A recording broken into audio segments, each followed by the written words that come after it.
چین میں میڈیکل کے 2 پاکستانی طلباء نے ملک کا نام روشن کر دیا۔ میڈیکل کے فائنل ایئر کے پاکستانی طلباء نے چینی بزرگ کی جان بچا لی۔ چین میں میڈیکل کی تعلیم حاصل کرنے والے 2 پاکستانی طلباء یوسف خان اور رفیق اللہ کو وہاں خوب سراہا اور ہیرو قرار دیا جا رہا ہے۔ پاکستانی طلباء اس دن سیاحت کی نیت سے ریلوے اسٹیشن پہنچے تو جہاں ایک بزرگ شہری زمین پہ گرے ہوئے اور پولیس اہلکار ارد گرد کھڑے تھے۔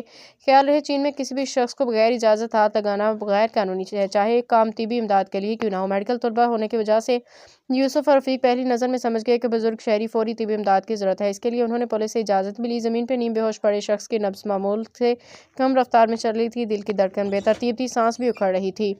میڈیکل کالج کے فائنل ایئر کے طلباء ہونے کی حیثیت سے وہ دونوں یہ جان چکے تھے کہ علامات دل کے دورے کی ہیں، اس لیے انہوں نے ایک لمحہ ضائع کیے بغیر کارڈیو پلمنری ریسسٹیشن یعنی CPR کا فیصلہ کیا۔ یوسف نے اپنے دونوں ہاتھوں متاثرہ شخص کی چھاتی پر رکھ کے CPR کرنا شروع کیا، جس کے رفیق نے وقفے سے منہ کے ذریعے سانس دی۔ یہ عمل مسلسل دہرائے جانے کے چند ہی لمحوں میں متاثرہ شخص کو سانس بحال ہونا شروع ہو گئی۔ یہ پورا واقعہ CCTV کیمروں میں محفوظ ہو گیا۔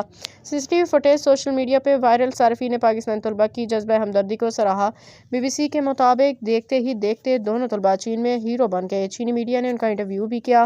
پاکستان میں چین کی سفارت خانے نے ایکس پہ اپنی پوسٹ میں بھی پاکستانی طلباء یوسف خان اور رفیق اللہ کو سراہا۔